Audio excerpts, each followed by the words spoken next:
Seven शरीफ के हर मोहल्ले और हर गली में हज़रत अली को मानने वाले रहते हैं, और जहाँ पर अली को मानने वाले होंगे वहाँ पर गाज़ी अब्बास तो ज़रूर ही होगा।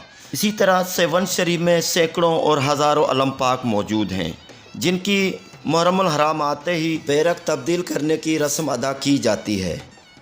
कदीम ज़माने से सेवन शरीफ के मशरिक़ में दरियाए सिंध बहता रहा है। सेवन शरीफ के चारों अतराफ बचाव बंद बना हुआ है, जो सेवन शरीफ को अचानक आने वाली कुदरती आफात से बचाता है।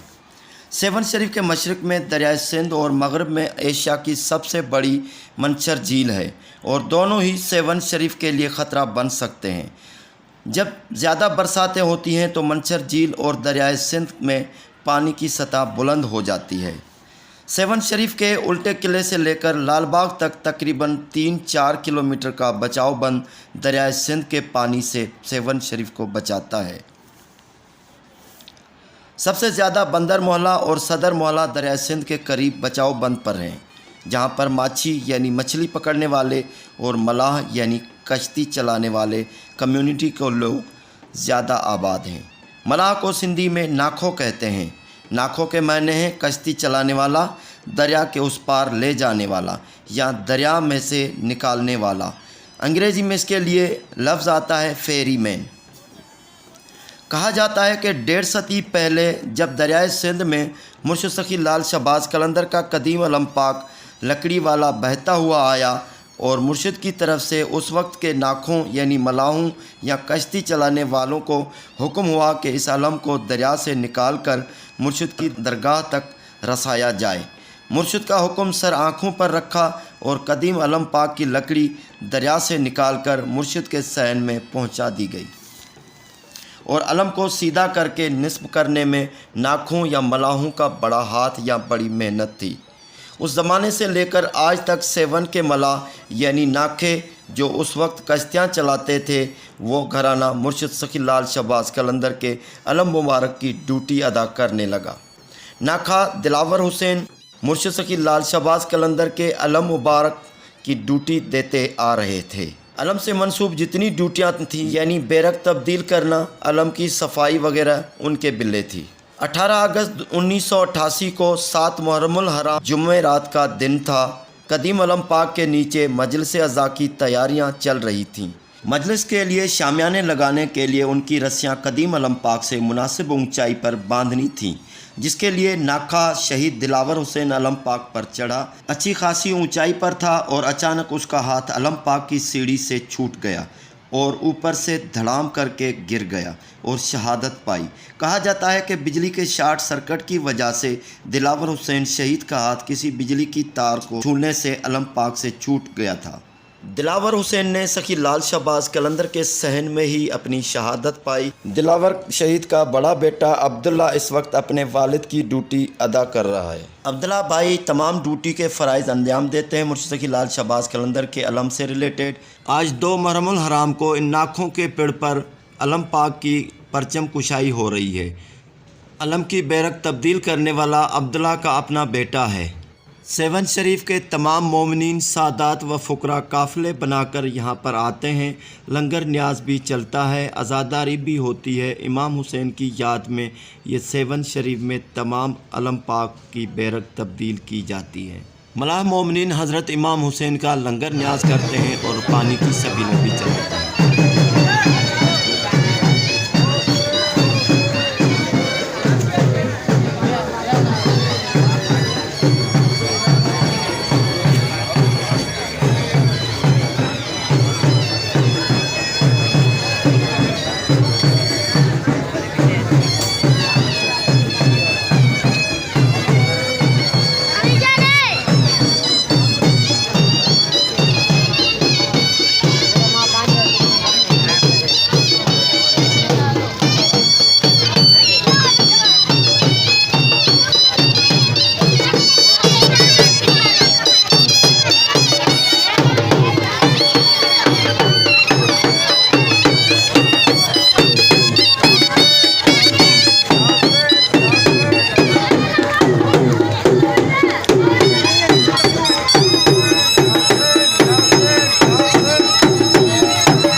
Alia.